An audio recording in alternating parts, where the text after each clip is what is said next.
محمد رسول الله والذين معه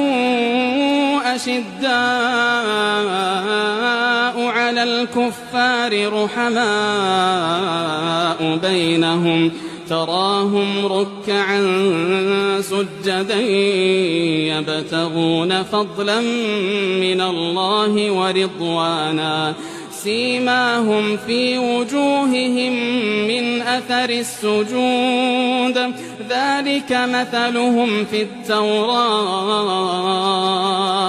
ومثلهم في